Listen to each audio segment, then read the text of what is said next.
बच्चों, जैसा कि आपको पता है, मैं कक्षा 12 में जीव जनन पहला चैप्टर आपको पढ़ा रहा हूँ।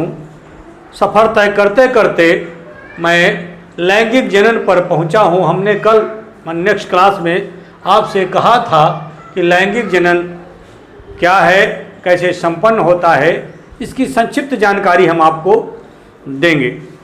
बच्चों, हमने इसके पूर्व क्लासों में बताया था कि लैंगिक जनन होने के लिए दो जीवों की आवश्यकता पड़ती है, पहला नर और दूसरा मादा। उदाहरण भी हमने बहुत से दिए थे। आपको बताया था कि लैंगिक जनन संपन्न करने के लिए हमें दो जीवों की आवश्यकता पड़ेगी, एक होगा नर और एक होगा मादा। नर जो है वो नर गैमीट, नर युग्मक का निर्माण करता है और मादा युग्मक का निर्माण करती है। इसकी चर्चा हम आपके बीच कर चुके हैं। ये नर युग्मक और मादा युग्मक दोनों मिल करके युग्मनज का निर्माण करते हैं।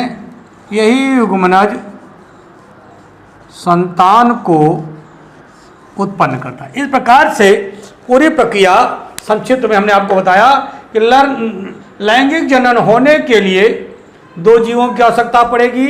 एक जीव नर होगा और दूसरा जीव मादा होगा। नर जीव नर युग्मक का निर्माण करेगा जनन क्रिया करने के लिए, और मादा जीव मादा युग्मक का निर्माण करेगा। नर युग्मक और मादा युग्मक दोनों आपस में मिल करके जिसका रचना करते हैं वो है युग्मनज। यही युग्मनज विभिन्न चरणों से गुजरते हुए विकसित होते हुए नए संतान को उत्पन्न करता है। ये पूरी प्रक्रिया लैंगिक जनन कहलाती है। बच्चों, तो हमने संक्षिप्त जानकारी आपको दिया। लैंगिक जनन होने की एक निश्चित अवस्था होती है। वो क्या अवस्था है? संतान जन्म लेता है तो जब गर्भ में है तो चलो वो तो दर्शनीय नहीं है, वो उसे भ्रूण कहते हैं। जिस समय बच्चा माता के गर्भ में पल रहा है उस समय की उसकी अवस्था को हम भ्रूण अवस्था कहते हैं। और जब बच्चा माँ के गर्भ से बाहर निकलता है उसे शिशु कहते हैं। क्या कहते हैं? शिशु। और शिशु के बाद बच्चा फिर बढ़ते बढ़ते जो वो बचपना में पहुँचता है। उसके बाद उसकी एक अवस्था आती है किशोरावस्था। किशोरावस्था के बाद ही युवावस्था आती है। इसी युवावस्था में ही जीव जनन करने में सक्षम होते हैं। अगर ये जो है युवावस्था न आए तो जीव जनन करने में सक्षम नहीं होगा, लेकिन उसको आना है, उसको कोई रुक सकती नहीं हो। इस प्रकार से जो है युवावस्था में नर जो है वो नर युग्मक का निर्माण करता है, मादा मादा युग्मक का निर्माण करती है। ये दोनों युग्मक मिलकर के युग्मनज बनाते हैं। यही युग्मनज जो है नए संतान को उत्पन्न करता है। बच्चों, लैंगिक जनन होने के लिए तीन अवस्थाओं से जीव को गुजरना पड़ता है। वो पहली अवस्था क्या है बेटा? निषेचन।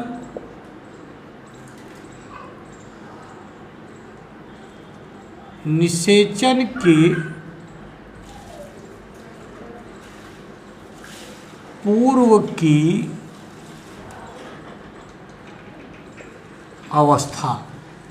दूसरा है निषेचन और तीसरा है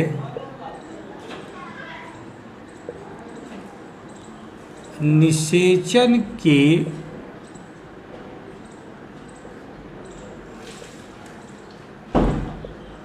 बाद की अवस्था। बच्चों, कोई भी जीव जब नए जीव को उत्पन्न करेगा तो उसे इन तीनों अवस्थाओं से होकर के गुजरना पड़ेगा। पहली अवस्था क्या है? निषेचन के पूर्व की अवस्था। निषेचन के पूर्व की अवस्था बच्चों, निषेचन के पूर्व की जो अवस्था है उस अवस्था में जीव के शरीर में अनेक परिवर्तन होते हैं। वो क्या है बच्चों? जो नर युग्मक बनता है नर से, तो नर से नर युग्मक बनने की क्रिया जो है वो निषेचन के पूर्व की क्रिया है, निषेचन के पहले की। होता कैसे है? नर में, आप इंसान है, हम इंसान को लेकर के ही बात करते हैं, आपको ज़्यादा समझ आएगी। मानव है, मानव में कुल 46 गुणसूत्र होते हैं, जिसमें से 44 गुणसूत्र तो ऑटोक्रोमोसोम्स कहलाते हैं, वो शरीर के निर्माण में भाग लेते हैं, और 46वां गुणसूत्र वो लैंगिक गुणसूत्र होता है। उसी 46वें गुणसूत्र से 46वां माने 45 और 46, 23वां जोड़ा, 45 और 46 23वें जोड़े से जो है ये नर युग्मक का निर्माण होता है। उसकी कोशिका में अनेक विभाजन होते हैं, अनेक विभाजन के बाद कोशिका बढ़ती है, बढ़ करके वो नर युग्मक शुक्राणु का निर्माण, मानव में वो शुक्राणु है और नर युग्मक का निर्माण करते हैं। उसी प्रकार से स्त्री में भी जो है कुल 23 जोड़े गुणसूत्र होते हैं, 22 जोड़े गुणसूत्र ऑटो जो सोम्स कहलाते हैं, और 23वां जोड़ा है वो लैंगिक गुणसूत्र होता है। इसी 23वें जोड़े में अनेक विभाजन के बाद अंड का निर्माण होता है, और ये शुक्राणु और अंडाणु मिल करके जो है युग्मक का निर्माण करते हैं, जायगोट कहते हैं जिसे, जायगोट का निर्माण करते हैं। तो माने बच्चों यहाँ से यहाँ तक की क्रिया,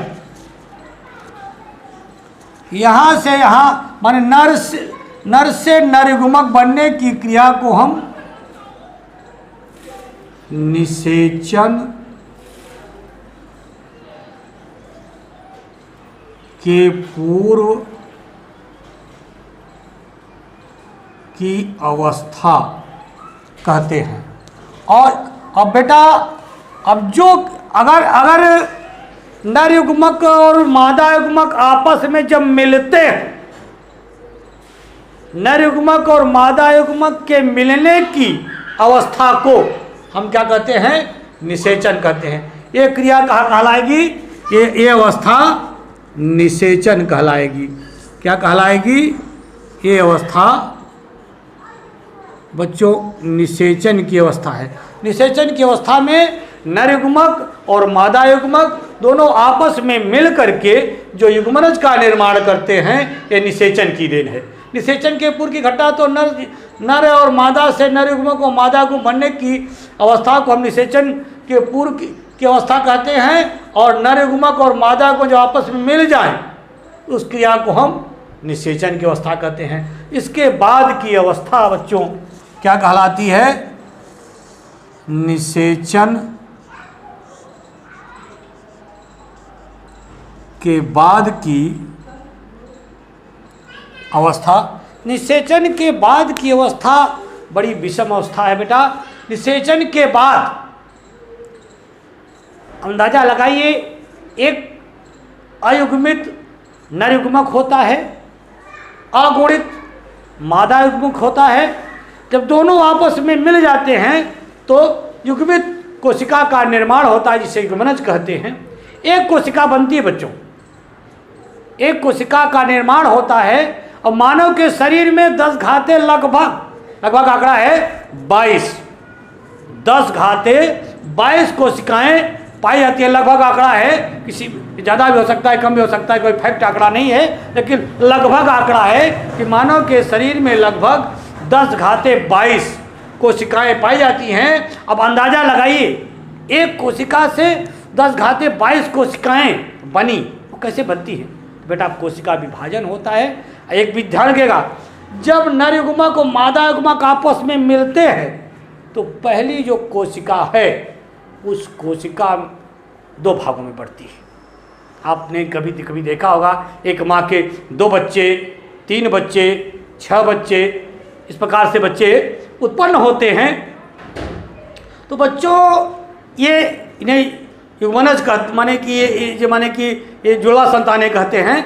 तो ये जुड़वा संतानें उत्पन्न होती है तो ये जब एक कोशिका विभाजन के समय एक हो सकता है या एक शुक्राणु के अतिरिक्त अन्य शुक्राणु भी चले जाते हैं, तो अलग चीज़ है, पाठ्यक्रम में नहीं है, ये आपके पाठ्यक्रम की चीज़ नहीं है।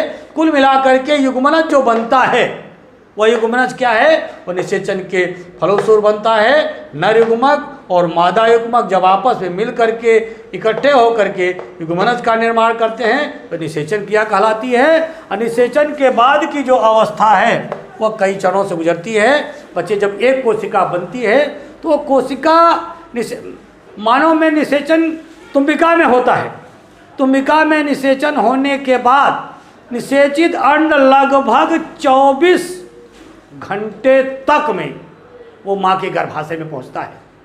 तो तुम्बिका से वहाँ तक सफ़र करते करते जब माँ के गर्भाशय में आता है, इस दौरान उस एक कोशिका में पहला विभाजन उसका 2 भागों में होता है, उसके बाद फिर इसे कई समसूत्री विभाजन कहते हैं, उसके बाद अर्धसूत्री विभाजन होना शुरू करते हैं। तो माँ के गर्भाशय तक पहुँचते पहुँचते वह कोशिका 16 भागों में बढ़ जाती है। एक कोशिका 16 कोशिकाओं का निर्माण कर लेती है।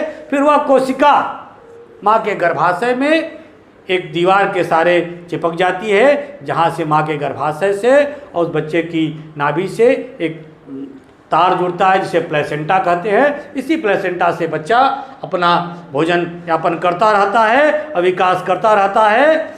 उसके बाद बच्चे माँ के घर में बच्चे में 60 दिन तक, एक दिन से लेकर के 60 दिन तक विभिन्न प्रकार के अंगों का निर्माण होता है और 60 दिन के बाद फिर उन्हीं अंगों का विकास होता है। और उसके बाद बच्चा माँ के गर्भ से मानव में 280 दिन के बाद जन्म लेता है, 9 महीने 10 दिन के बाद। इस प्रकार से जो है यह निषेचन के बाद की जो प्रक्रिया है संतान उत्पन्न होता है। 9 महीने 10 दिन के बाद संतान उत्पन्न। इस प्रकार से कितनी लंबी प्रक्रिया के बाद निषेचन के बाद की अवस्था है। इसके बाद जो संतान उत्पन्न करके निकलते हैं वो जो है फिर हमारे सामने परिलक्षित होते हैं। इस प्रकार से निषेचन जो लैंगिक जनन की 3 अवस्थाएं होती है। निषेचन की पूर्व की अवस्था माने नर से या मादा से नर युग्मक और मादा युग्मक का निर्माण निषेचन की पूर्व की अवस्था है। और नर युग्मक मादा युग्मक के मिल करके युग्मनज का निर्माण करना, ये निषेचन किया है।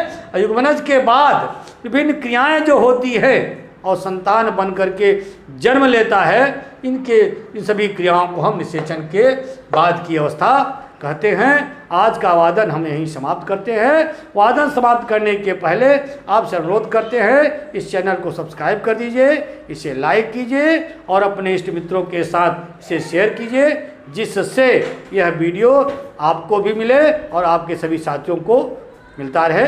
धन्यवाद।